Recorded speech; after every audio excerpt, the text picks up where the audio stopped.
إن الحمد لله إن الحمد لله الذين وكفى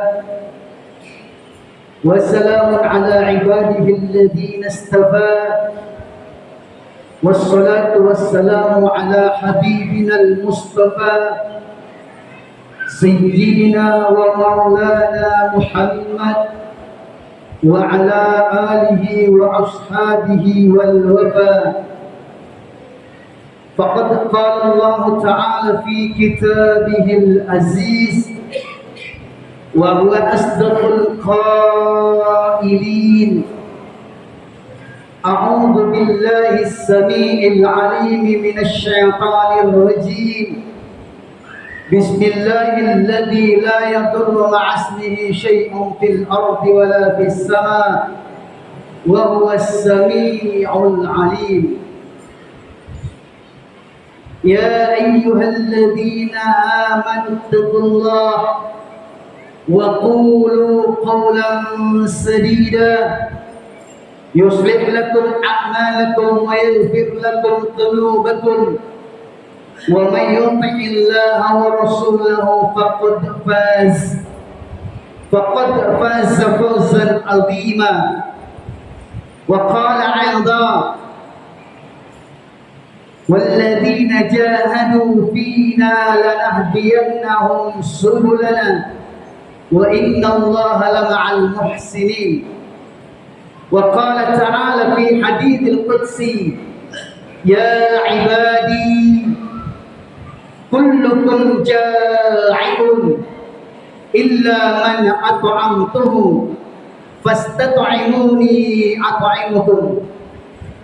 فقد قال حبيبنا صلى الله عليه وسلم: مثل الذين يجاهدون في سبيل الله كمثل القانت الصائم لا يفتر صيامه ولا قيامه حتى يرجعه الله إلى أهله.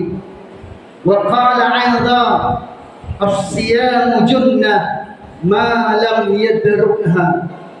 صدق الله العظيم وبلغ حبيبنا رسوله الكريم ونحن على ذلك من الشاهدين والشاكرين.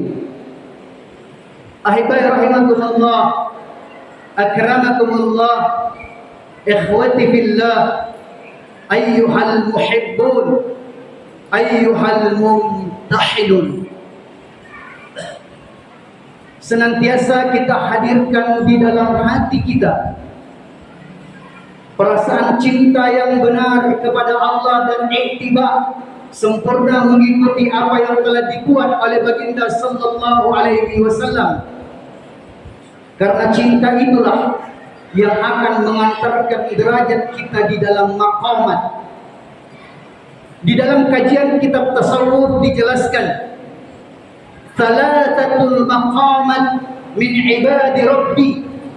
Ada 3 tingkatan maqam, tingkat kecintaan setiap kita.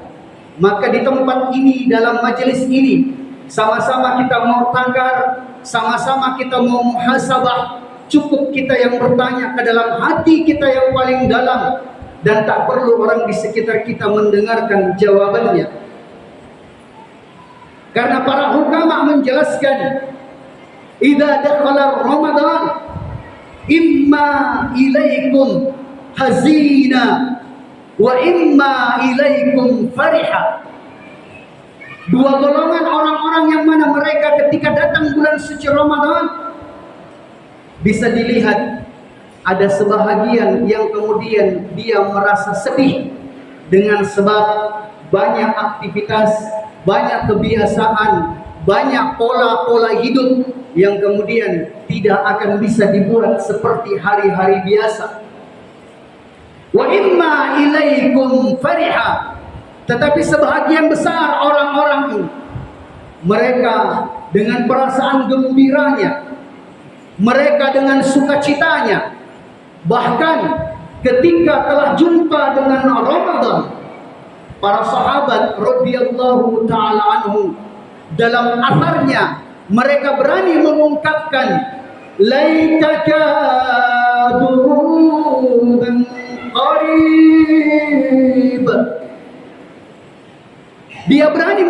menemukan bahwasanya kekasih yang dia nantikan, yang dia rindu, yang dia cinta selama ini, ketika 3 hari yang lalu telah berjumpa dengannya, maka dia akan merasakan benar-benar keindahan bersama Ramadan. Bahkan kemudian dalam atarnya sahabat, mereka berani mengungkapkan, laitaka duman qariban, ya Allah, Engkau telah jumpakan kami dengan Ramadan. Sekiranya boleh ya Allah, kami meminta, jangan lagi Engkau pisahkan kami dengan Ramadan. Sekiranya boleh ya Allah, jadikan Ramadan senantiasa hadir dalam diri kami, sehingga kami meninggal dunia dalam keadaan menjadi as-shaimun. Kami takut ya Allah, kalau Ramadan ini telah datang menghampiri kami, sementara kemudian tidak sempat menunaikan hak-hak Ramadan, sehingga dia berlalu pergi begitu saja. Ahibai rahimakumullah, akramakumullah, ikhwati fillah, ayyuhal muhibbun, ayyuhal mumtahin. Maka kalau saja Ramadan ingin dikaji, guru kami Syekhul Hadis Syekh Abdul Basit Nawarullah marqadahu, beliau adalah ahli hadis, Syekhul Hadis, beliau jelaskan, kalau kalian datang ke Islamabad untuk menjadi spesialis Ramadan, 720 tema, 720 macam kajian, nama yang disematkan dengan kemuliaan Ramadan, 2 tahun untuk menjadi seorang doktor pakar khusus Ramadan. Habis waktu itu, sementara kajiannya belum tuntas. Saking dalamnya pemahaman orang-orang terdahulu tentang Ramadan. Maka malam ini sama-sama kemudian kita akan hadirkan dalam diri kita dalam muhasabah yusammar Ramadan, bahwasanya nama yang paling lazim dari Ramadan yang sering kita dengarkan adalah Syahrul Mubarak, Syahrul Maghfirah, Syahrul Sabar, Syahrul Siyam, Syahrul Quran, Syahrul Riayah, wa yusammar Ramadan aktsaru minha.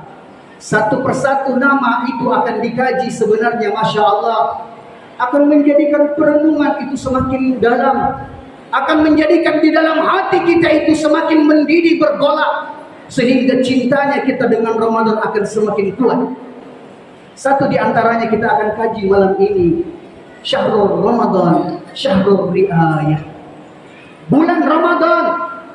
Di malam ini kita akan kaji bahwasanya bulan Ramadan ini adalah syahrut tarbiyah, untuk kemudian menghadirkan di dalam hati kita, biarkan Ramadan datang, biarkan Ramadan hadir untuk mentarbiyah sifat-sifat kemuliaan ar-riayah, kepekaan sosial yang ada di dalam diri kita. Maka berangkat daripada persoalan tarawih, karena berasal daripada tarawih yang keliru terkadang. Ibadah puasa kita itu stagnan dari dulu sampai sekarang, dan jangan sampai tahun ini pun juga begitu, stagnan begitu terus. Kenapa? Karena dengan sebab kepahaman kita tentang tarawih yang keliru. Memang mungkin kita lihat dari rujukan beberapa kisah, dari beberapa kemudian rijal jalur hadis menjelaskan, itu tarawihnya Nabi cuma 8 rakaat. Tapi tidak berhenti di situ. Kita kemudian melihat asbabul wurudnya, kemudian kita lihat turunan-turunan hadisnya. Apa benar berhenti di 8 rakaat tarawihnya Rasul? Tidak. Maka kemudian dijelaskan, setelah Rasul 8 rakaat bersama sahabatnya, bersama orang umum, beliau sallallahu alaihi wasallam datang ke tempatnya Aisyah, ke tempat khususnya, ke khanqah, ke mihrab, untuk melanjutkan tarawihnya. Tidak ada tidur, berjaga semalam suntuk sampai kemudian masuk waktu imsak. Kalau di dalam maqamat ini dijelaskan dengan al-haqiqatul mahabbah. Tingkatan-tingkatan itu ternyata yang dijelaskan oleh Sayyidina Umar radhiyallahu taala anhu. Khairul qurun qarni, thumma alladhina yalunahum, thummal ladzina yalunahum. Kalau kita katakan, nah itu kan Nabi, wajar, pantas, maka Sayyidina Umar beritahu, silahkan kalian cari. Setelah Rasul diwarisi oleh sahabat, setelah sahabat diwarisi oleh tabi'in, maka inilah yang dikatakan al-maqamatul awliya, makam tingkatan para aulia, yakni menghatamkan Al-Quran 30 juz setiap malam dalam tarawih. Bahkan di luar bulan suci Ramadan, diawali dengan Imam Abu Hanifah. Beliau khatamkan dalam satu rakaat salat witirnya setiap malam sepanjang tahun 30 juz Al-Quran. Diwariskan kepada muridnya Imam Malik, diturunkan kepada muridnya Imam Asy-Syafi'i, sampai kepada Imam Ibnu Hanbal. Mereka semua adalah orang-orang yang dekat dan cintanya sempurna kepada Allah, sehingga tidak berat kalau menghatamkan Quran 30 juz dalam setiap malam. Maka turun kemudian derajatnya kepada para hukama. Para hukama seperti apa yang mereka buat? Para ulama haqqani bagaimana yang mereka buat? Mereka buat minimal 10 juz setiap malam dalam tarawih. Maka kemarin malam kita akan mendapatkan, kalau kita bisa bersambung kerisauan dengan mereka, bisa bersambung ruhaniyah dengan mereka. Banyak di antara ulama, guru-guru kita yang sudah khatam 30 juz, 10 juz setiap malam. Turun lagi ke bawahnya, daripada maqam asatid dijelaskan, kun asatidal haqqan, jadilah kalian ustadz yang sebenarnya. Maka Masya Allah, guru kami beliau menjelaskan, kun asatidal haqqan. Bagaimana itu? Minimal membaca Al-Quran dalam tarawih, tidak ada tidur di malam hari, 6 juz setiap malam. Maka kalau malam ini belum ada, insya Allah besok malam akan ramai kita dengarkan, dapatkan berita melalui ruhiyah. Mereka para asatidal haqqan khatam Quran 30 juz dalam tarawih. Mungkin kalau ini dibahas, maka kita tanya diri kita, di mana sih kita yang sebenarnya? Teman-teman ustaz kami beritahu, jangan sampai kita ceramah ke sana kemari, jangan sampai senang dipanggil ustaz, suka dengan gelaran tersebut, tetapi amal-amalnya tidak seperti yang dijelaskan oleh Maulana Qasim Quraisy. Beliau katakan, ad-dinu ma'mulat. Takaran agama bukan dalam gelar, takaran agama bukan dalam titel, tapi takaran agama dalam amal-amal agama. Yang dimuliakan Allah Subhanahu wa taala. Adakah itu berat? Tidak. Tidak ada perasaan berat bagi seorang pencinta, karena Rasul sallallahu alaihi wasallam menjelaskan, man tasabbaha biqaumin fahuwa asirul lahu. Kalau kemudian cinta itu sudah hadir di dalam diri kita, di dalam hati kita, maka perasaan kita akan larut. Syair Parsi menjelaskan, innal muhibba liyuhibbul muti. Sesungguhnya pencinta, maka dia akan terlarut perasaan itu dengan yang dicintainya. Saya masih punya waktu 7 menit, maka yang dimuliakan Allah Subhanahu wa taala, ceramah tarawih 15 menit di mana-manapun juga kita ya safari Ramadan. Yang dimuliakan Allah Subhanahu wa taala.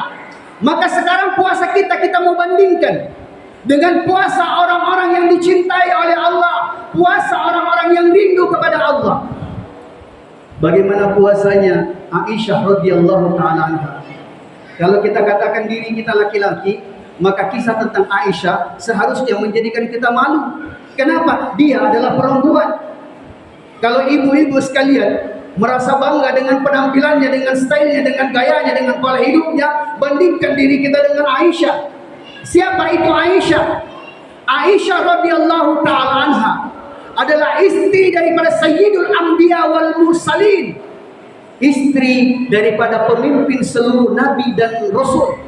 Dialah Rasulullah. Kita sepakat dan yakin satu orang nabi lebih baik daripada satu presiden, pasti itu. Berapa jumlah nabi? Jumlah nabi 124.313 di antara mereka yang diceritakan. 25 daripada nabi itu yang wajib kita imani.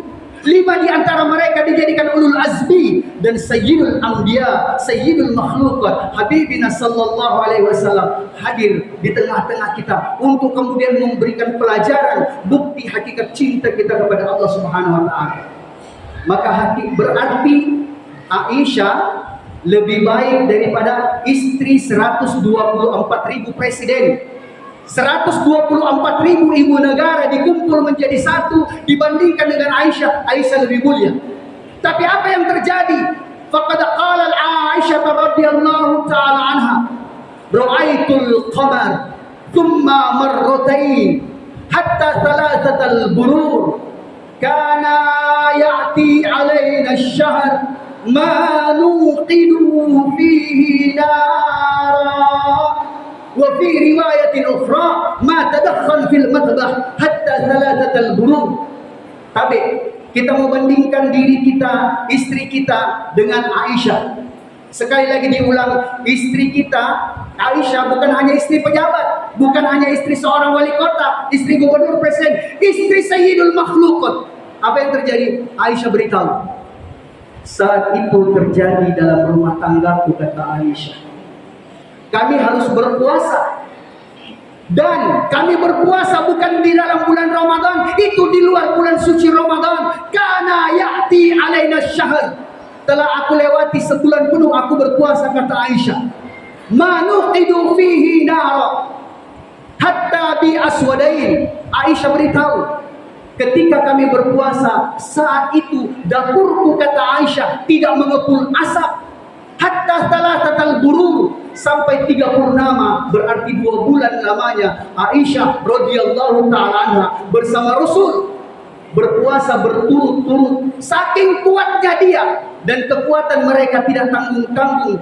Beliau jelaskan, illa bi aswadain, hanya 2 benda hitam yang menemani kami, kata Aisyah. Itu yang kami gunakan untuk sahur dan itu yang kami gunakan untuk buka puasa. Tidak seperti kita kalau sahur di rumah kita, mengkodok sarapannya ditarik ke sahur, mengkodok makan siangnya ditarik ke buka puasa. Sampai kapan Ramadan akan bisa mendidik kita kalau cara kita seperti ini? Maka Aisyah beritahu, saat itu kami bangun makan sahur, kami tidak punya roti, kami tidak punya gandum, kami tidak punya bahan makanan. Yang kami punya, kata Aisyah, bi aswadain, hanya 2 benda hitam. Satu benda hitam itu, kata Aisyah, yaitu biji kurma. Bukan daging kurma, bukan buah kurma. Sama-sama semua kita tahu biji kurma. Mungkin kalau di daerah kita ya namanya mungkin biji rambutan. Aisyah beritahu, saya cuma punya 2 benda hitam, biji kurma dengan satu cangkir daripada air Zam-Zam. Ketika Rasul bangun makan sahur, kemudian saya pun dibangunkan sahur, apa yang beliau lakukan? Beliau sallallahu alaihi wasallam mengambil biji kurma itu, direndam di dalam air Zam-Zam sampai kemudian menyerap, kelihatan agak basah, kelihatan agak lembab daripada biji kurma itu. Rasul masukkan ke mulutnya Aisyah, maka Rasul dengan tangannya yang mulia beritahu, wahai istriku, berniatlah untuk berpuasa besok. Biji kurma tidak bisa dikunyah, biji kurma tidak bisa ditelan. Maka yang dimuliakan Allah Subhanahu wa taala, Rasul masukkan itu di mulutnya Aisyah hanya untuk dikecap. Begitu diambil sarinya, Rasul beritahu, niatlah untuk berpuasa. Aisyah beritahu, saya salah tingkah sebagai seorang istri, tidak bisa menjamu Rasulullah Sayyidul Anbiya dengan jamuan yang paling baik. Maka tidaklah aku lakukan kecuali seperti yang dilakukan oleh Rasul. Aku rendam biji kurma itu ke air Zam-Zam, aku masukkan ke mulutnya Rasul sehingga kami puasa. Tiba waktu berbuka puasa, kami tidak mendapatkan sepotong roti, kami tidak punya gandum, melainkan hal yang sama yang kami lakukan, merendam daripada biji kurma di air Zam-Zam. Rasul masukkan dengan kelembutannya, dengan tangannya yang mulia, Rasul masukkan ke mulutku, dia katakan, niatlah berbuka puasa. Seperti itu juga yang aku lakukan. Berapa lama? Illa bi aswadain. Berapa lama? Hatta thalathatal burur. 2 bulan lamanya mereka puasa. Sahurnya yaitu mengecap biji kurma, bukanya mengecap biji kurma. Tidak seperti dengan pola puasa kita. Sementara kita masih belum nikmat dengan puasa, sementara amal-amal kita stagnan, Kenapa mereka kuat? Sekali lagi, karena cinta itulah yang telah menguatkannya. Maka Rasul ketika melihat daripada Aisyah istrinya sudah mulai lemah, 2 bulan sudah makan sahur dan bukanya hanya dengan biji kurma, Rasul kemudian mengusap kepalanya Aisyah. Dia tanya, "Kaifa ahwaliki ya zaujati?" Bagaimana keadaanmu? Bagaimana kabarmu istriku? Maka Aisyah beritahu, angkat tangannya, "Wallahi demi Allah, fustu bi rabbil Ka'bah." Demi Allah, saya adalah istri yang sukses. Demi Allah, saya adalah istri yang bahagia. Seraya Aisyah menangis. Maka Rasul ragu, "Wahai istriku, kamu katakan bahagia tapi kamu menangis. Kenapa kemudian kamu menangis? Jangan sampai tidak sesuai apa yang di hatimu dengan di lisanmu." Aisyah beritahu, "Ya Rasul, Allah telah kuatkan saya untuk mendampingimu. 2 bulan lamanya kita sahur dan buka puasa hanya dengan biji kurma. Tapi Rasul, saya takut di akhirat kita dipisahkan. Engkau masuk ke dalam surga, sementara saya tidak mendampingimu." Ibu-ibu sekalian, suami kita sudah memanjakan kita dengan dunia, dengan rumah yang megah, dengan kendaraan yang mewah, dengan segala dunia. Jangan sampai di akhirat kita tidak kumpul dengan sebab cinta kita yang keliru. Semoga Ramadan tahun ini akan menghadirkan cinta yang benar, meningkatkan kualitas ibadah puasa kita, dan yang paling penting adalah gandeng tangan anak dan istri kita berkumpul sampai di jannah. Al-haqqu min rabbik fala takunanna minal mumtarin. Mohon maaf lebih 2 menit. Ya, semoga kita saling mengikhlaskan. Subhanakallahumma wa bihamdika nasyhadu an la ilaha illa anta nastaghfiruka wa natubu ilaik. Subhana rabbika rabbil izzati amma yasifun wa salamun alal mursalin walhamdulillahi rabbil alamin. Wassalamu alaikum warahmatullahi wabarakatuh.